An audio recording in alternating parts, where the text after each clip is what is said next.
Hello, my name is Olga Atamanova. Welcome everyone who joined Media Center Ukrinform. It's been the 10th year of war and it's the 154th day since the beginning of the full-scale invasion, and we're going to talk about Russian crimes that they've been committing on the deoccupied areas.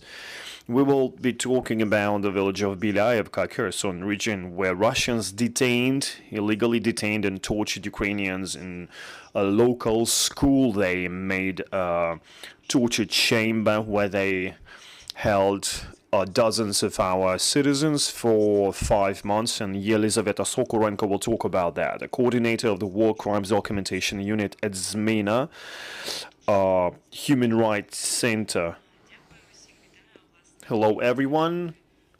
As we mentioned in our report, we focused on the crimes committed by Russians against civilian men in the village of Yelyzaveta, Kherson Oblast. The chamber where they held them was located in one of the local schools on the second floor. I think around 20 men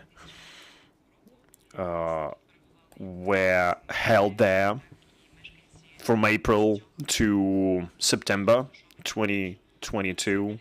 People from local villages. We did an analysis based on an interview with 12 victims and 5 witnesses and family members during our field visits that we are doing as part of the documentation of war crimes effort. 3 people refrained from providing an interview for us, and also 4 more men that were held in that chamber. They are unfortunately dead.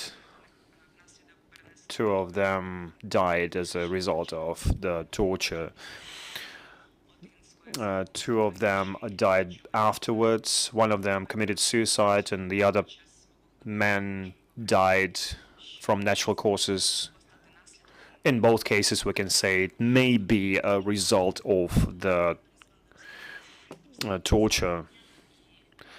And we've collected the evidence, and we can say that all of that was illegal, against any legal procedure. In most of the cases, such detentions were accompanied by physical violence and threats towards victims. According to the people's witnesses evidence, representatives of Russian Federation claimed that these men were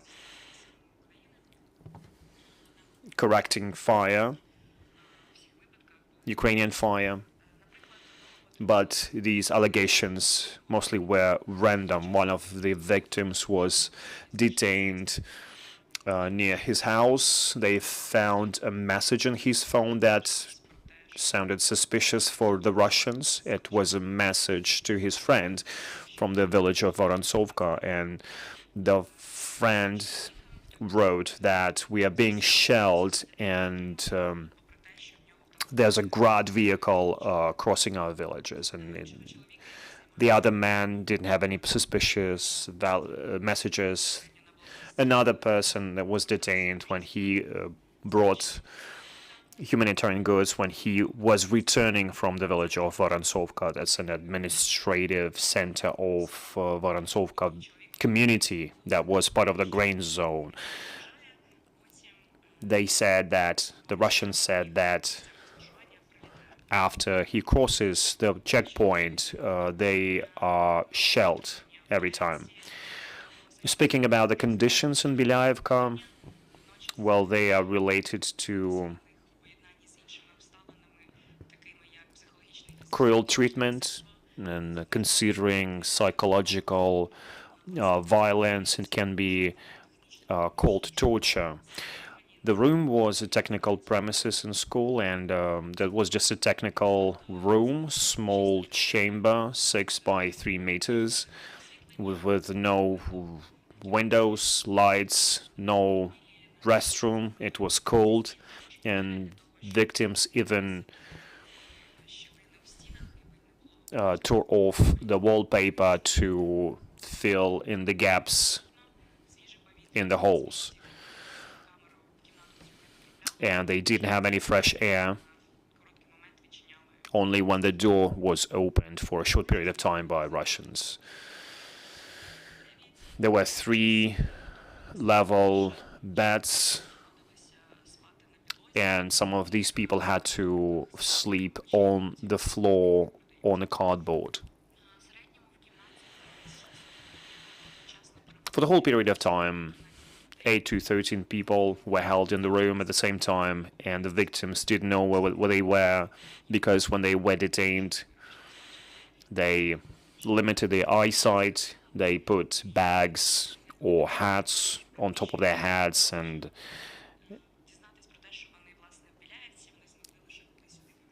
they only learned about where they are only after the local citizen was brought into the room. They just brought them some brew in a 5-liter plastic bottle. Sometimes they gave them some canned meat and sometimes bread. The situation with the drinkable water was critical. They gave them water once every couple of days. They gave them 5 liters for everyone. Victims mentioned limitations like limiting access to water, torturing by water deprivation. Some men had to drink their own urine. Russian militaries limited their access to water and food as a means of imposing suffering.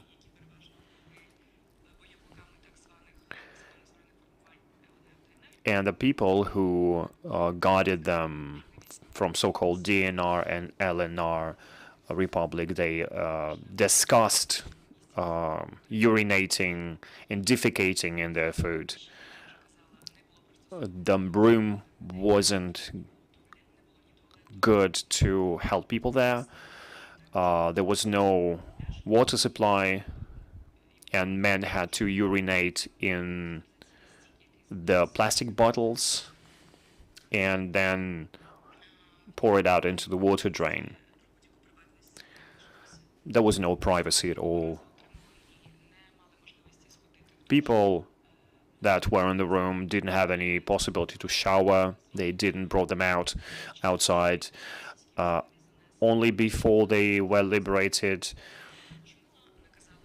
Russian soldiers once brought them some chlorine solutions and some clothes, but they were so dirty, so they couldn't wash themselves properly.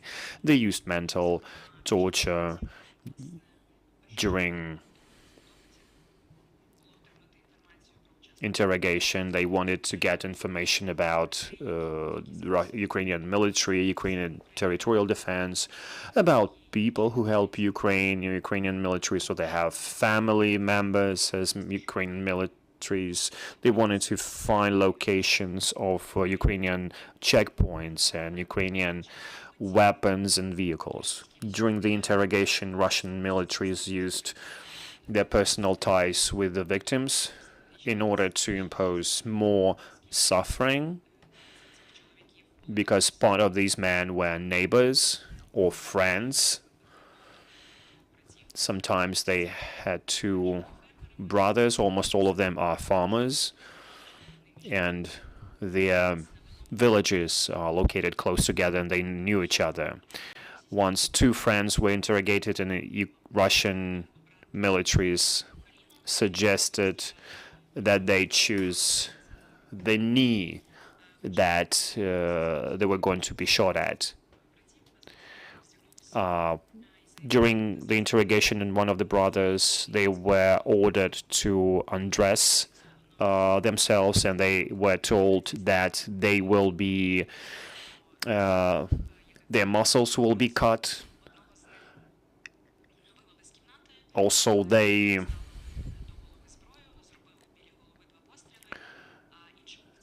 made fake shots near their heads, and one of them was told that his friend is dead, and if he doesn't want to be killed, then he needs to provide all the information that they requested. Besides, Russian militaries used the situation where they deprived the victims of food. They used that to make them suffer. They suggested exchange food for information.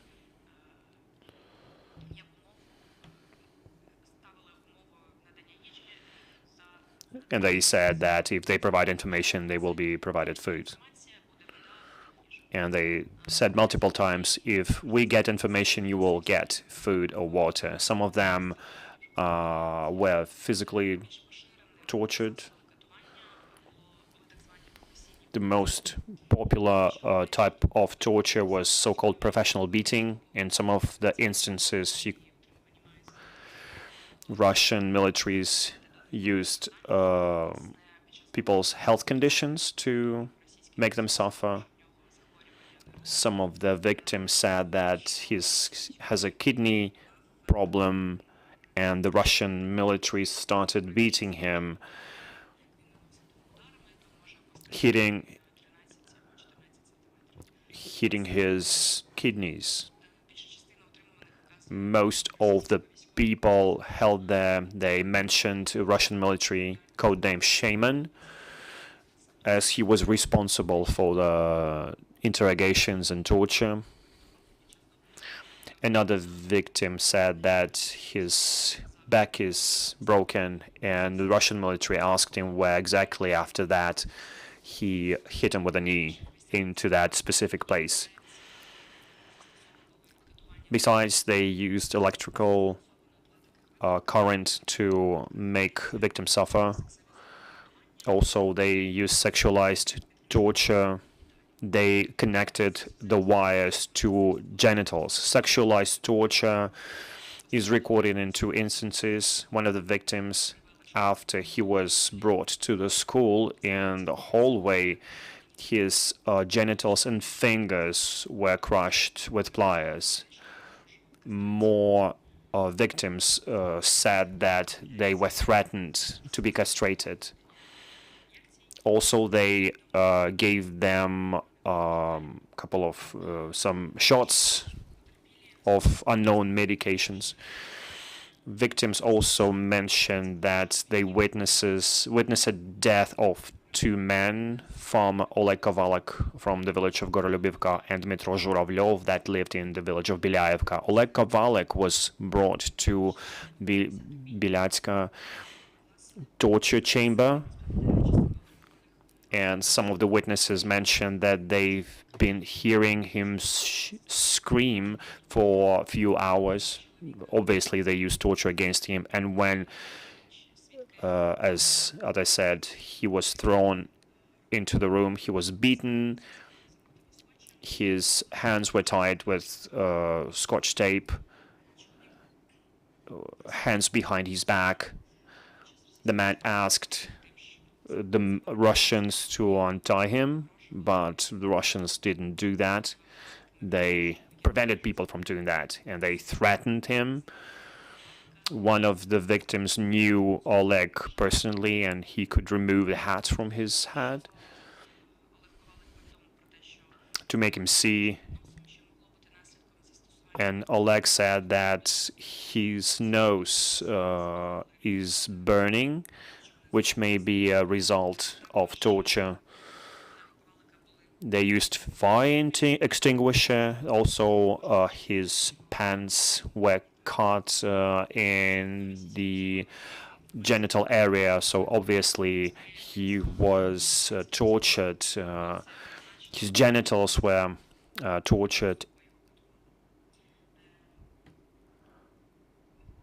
They brought him to the chamber, and after 30 to 40 minutes he died, and his body was there for a day. They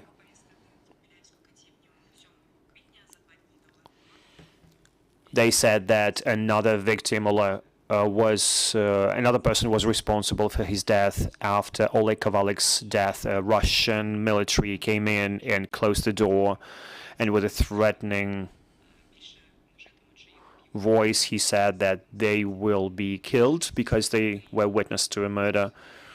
And the Russian military officer, he made him confirm that another victim killed Oleg.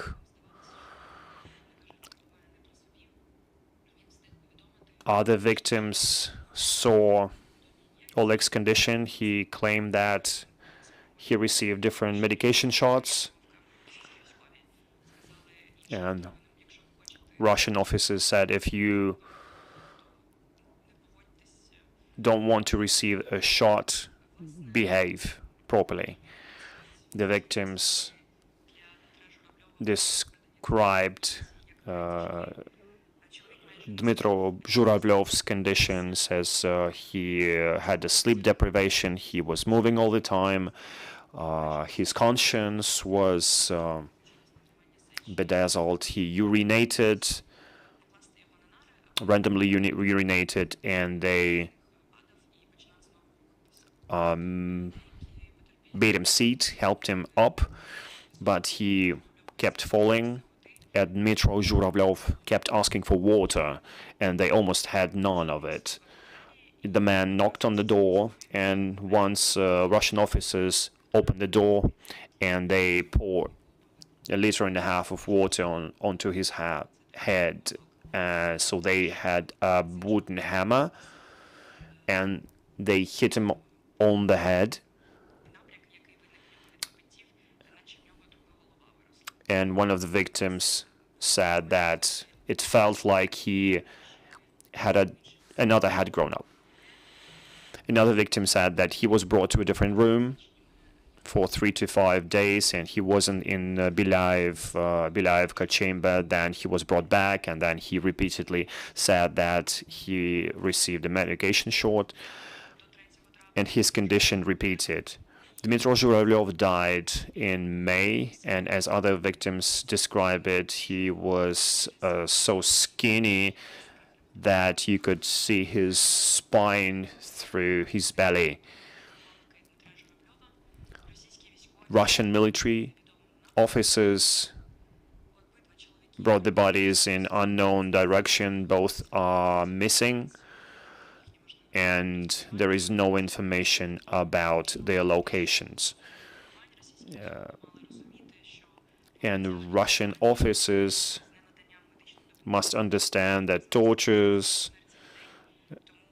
and deprivation of medical assistance can lead to death. They were aware of that, so it can be called a murder, manslaughter. 2 victims spent 10 days in the chamber, and after that they were brought to a different location in Novobereslav and Novakakhovka. And it happened without any previous notice. These men were relocated multiple times. They were filmed as part of a propaganda video. They made them read a text from a piece of paper. The text was almost the same every time, and it said that I hate Zelensky's government and I will cooperate with the Russian military. And they were threatened while they were reading. And they said, if you read the text, you're free. If not, you're going back to the pit.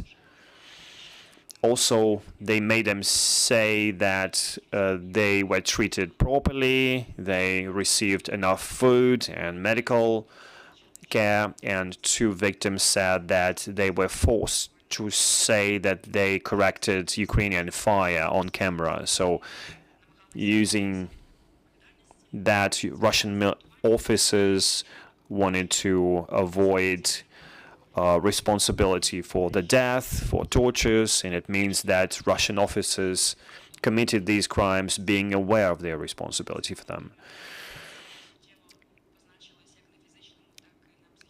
That torture affected victims' mental health.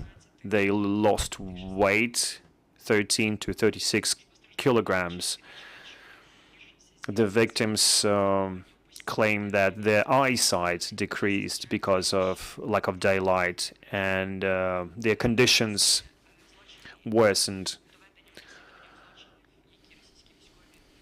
Right now, we're working to document these crimes. An SBU, local SBU office, is responsible for that. We couldn't receive any information from them, but we will send whatever information we have to them. Besides, in our report, we have some recommendations for law enforcement and governmental agencies and international partners to ensure Oleg Kovalek's and Dmytro Zhuralyov's bodies are recovered. And also we need to hold Russia responsible. This is not our first analysis on torture instances. And we can say that Russians use same torture methods to different people on the occupied Ukrainian areas. And what happened to men in Belyavka are not just potential war crimes, but in wider context, they can be used to prove that Russia commits crimes against humanity, like torture. You can read the full version of our report on the ZMINA UA website, and thank you very much for your attention. Yelyzaveta, do I understand correctly, both bodies were not recovered and found? Yes, they never been found. Family members came up with different initiatives. They're trying to find them. This information was not confirmed, but the body of Oleg Kovalek can be located in one of the forests. And Oleg's wife was there, and together with bomb technicians, she tried to find the body. Do you know how many people went through this particular torture chamber? In this village, we identified 20 people. We contacted almost every one of them. 3 refrained from any cooperation, and we couldn't find contacts of one person, and we couldn't reach him. Colleagues, do you have questions? Hello, Ukrinform, Valentina Rengel. Tell us, please, these horrible witness evidence, will it be provided to international organizations? Thank you for that